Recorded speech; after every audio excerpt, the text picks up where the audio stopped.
यहाँहरू सबैजनालाई जय मसीह। फेरि पनि म पावल बस्नेतको तर्फबाट म तपाईँहरूको बिचमा फेरि पनि यो परमेश्वरको पवित्र वचन लिएर उपस्थिति भएको छु। आउनुहोस् हामी एकछिन प्रार्थना गरौँ परमेश्वरको वचनको निम्ति हामीले बुझ्न सकौँ भनेर। प्रभु, हामी प्रार्थना गर्छौँ, आज जुन वचनहरू हामी अध्ययन गर्न गइरहेका छौँ, तपाईँले हामीलाई अगुवाई गर्नुहोस्। पवित्र आत्मा, यो वचन जसले सुन्छन् ती मानिसहरूको पनि आत्मिक आँखा यसै वचनद्वारा खोलिदिनुहोस्। यो वचन सुन्नेको हृदयमा तपाईँ वास गर्नुहोस्। यो वचनद्वारा तपाईँ ती मानिसहरूको हृदयमा स्पर्श गर्नुहोस्। पिता, म प्रार्थना गर्छु तपाईँले यो वचन सुन्ने जतिलाई सहायता गर्नुहोस्। पवित्र आत्मा, म प्रार्थना गर्छु मद्वारा स्पष्ट रूपमा आज तपाईँ बोल्नुभएको होस् यो वचनद्वारा। प्रभु, म प्रार्थना गर्छु सुन्नेलाई सुनाउनेलाई आशिष दिनुहोस् येशू प्रभुको नाउँमा, आमेन। आउनुहोस् हामी आज लुका 4को 5देखि 8सम्मलाई अध्ययन गर्नेछौँ। त्यसले उहाँलाई एउटा उच्च स्थानमा लगेर एकै क्षणमा जगतका सबै राज्यहरू देखायो। दियावल्सले उहाँलाई भन्यो, म यो सारा अधिकार र यिनको गौरव तपाईँलाई दिनेछु, किनभने यी सबै मलाई सुम्पेका छन् र म जसलाई इच्छा गर्छु त्यसलाई दिन्छु। तपाईँले मलाई दण्डवट गर्नुभयो भने यी सबै तपाईँका हुनेछन्। यसुले त्यसलाई जवाफ दिनुभयो, लेखिएको छ, तैँले परमप्रभु आफ्नो परमेश्वरलाई दण्डवट गर्नु र उहाँको मात्र सेवा गर्नु।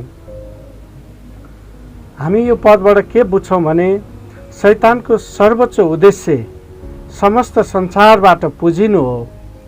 त्यसको रणनीति सम्पूर्ण पृथ्वीमाथि राजनीतिक नियन्त्रण प्राप्त गर्न एकजना मानिसलाई प्रयोग गर्नु हो, ताकि यस मानिसले सम्पूर्ण पृथ्वीलाई शैतानको आराधना गर्न विश्वास दिलाउन सकोस्।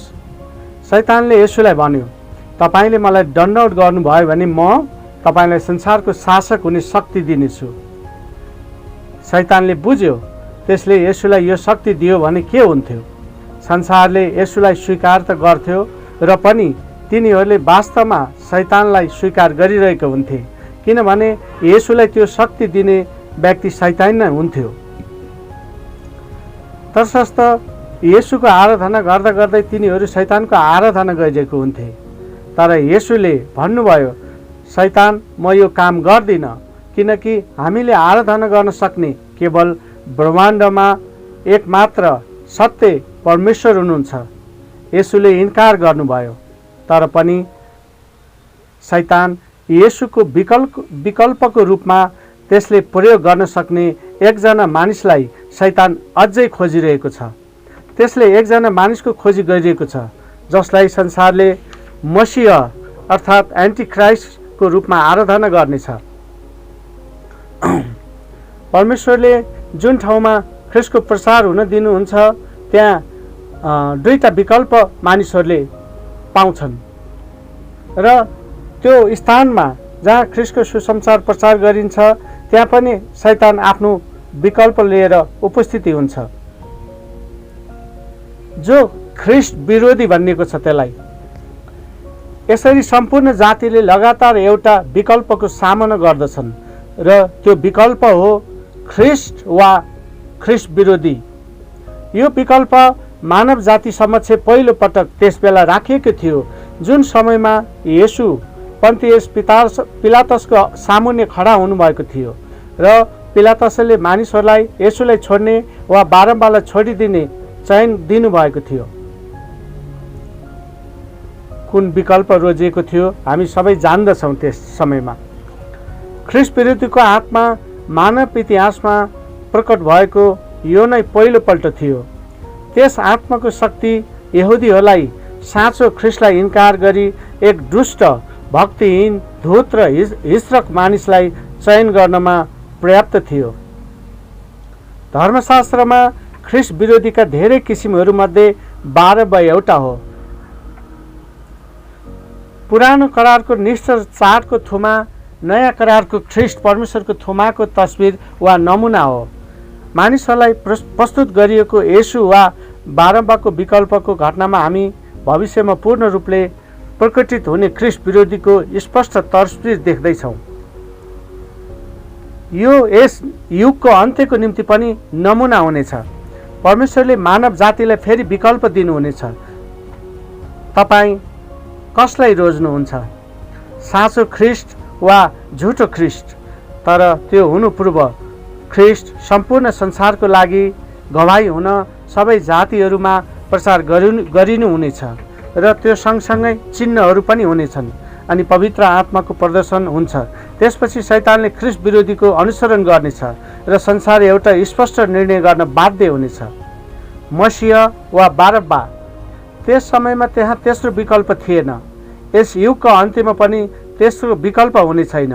योएल 3:14 कहिएको यो फैसला गरिने बेसी हो। फैसला गरिने बेसीमा धुइरो धुइरो छ।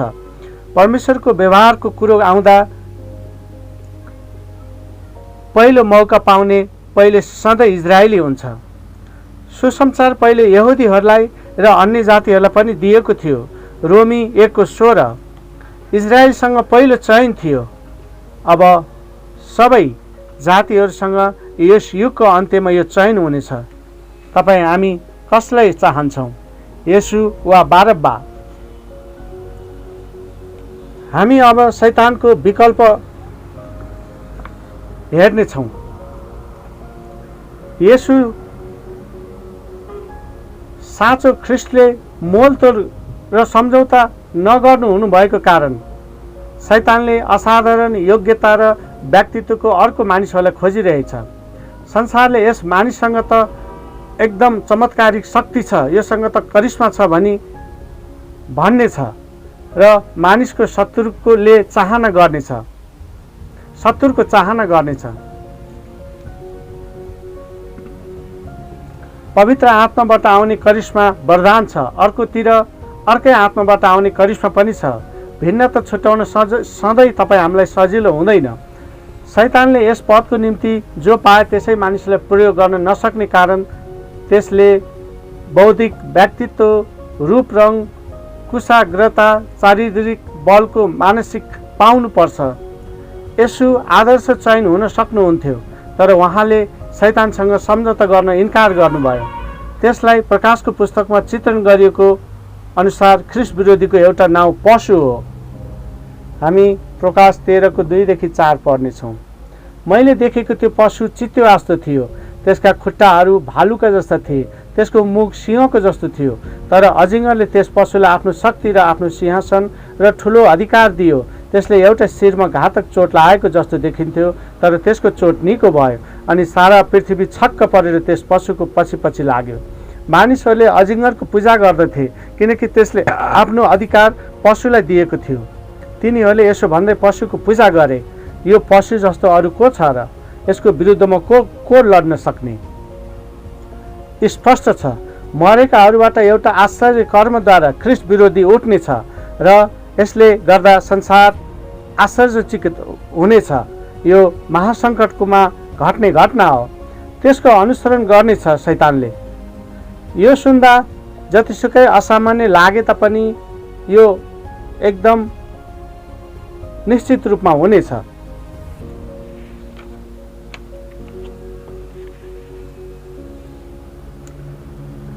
त्यसको अधीनमा त्यस सारा सरकार तिनीहरूको सम्पूर्ण सैन्य शक्ति हुनेछ। शैतानसँग त्योसँग कसैले विरोध गर्न नसक्ने गुप्तचरहरू, जासुसी संस्थाहरू हुनेछन्।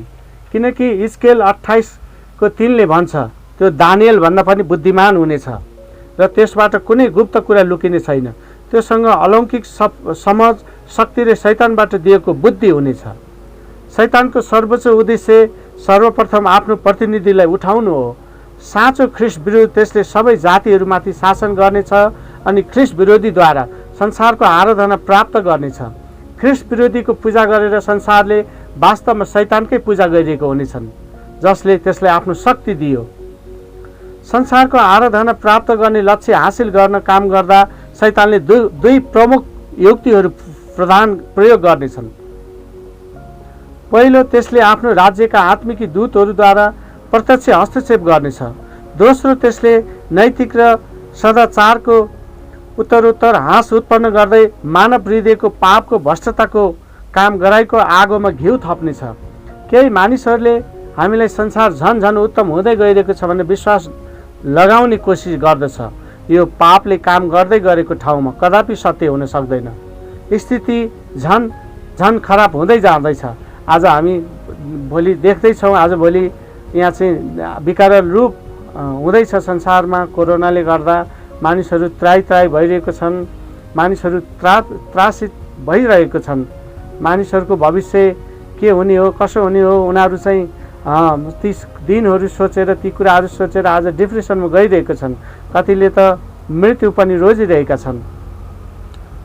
हामी यहाँ एउटा हेर्नेछौँ, 20औं शताब्दीमा मानव इतिहासले अहिलेसम्म लेखा गरेको मध्ये संसारका सबैभन्दा क्रूर, दुष्ट, निष्ठुर दुईजना शासकको गवाही दिएको थियो इतिहासले।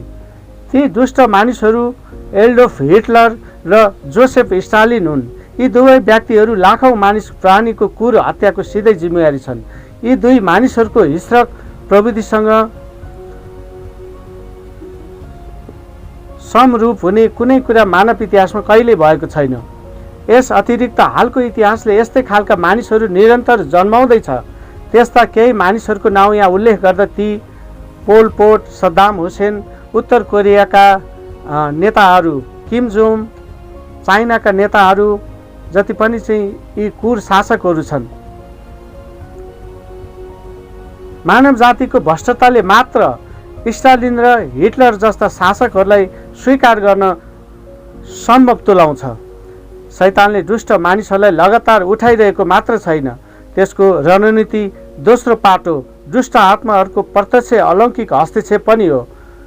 यी दुई रणनीतिद्वारा शैतानले अभिलाषा गरे जस्तो भ्रष्ट संस्कृति र शासक उत्पन्न गर्न सहयोग गरिरहेका छन्।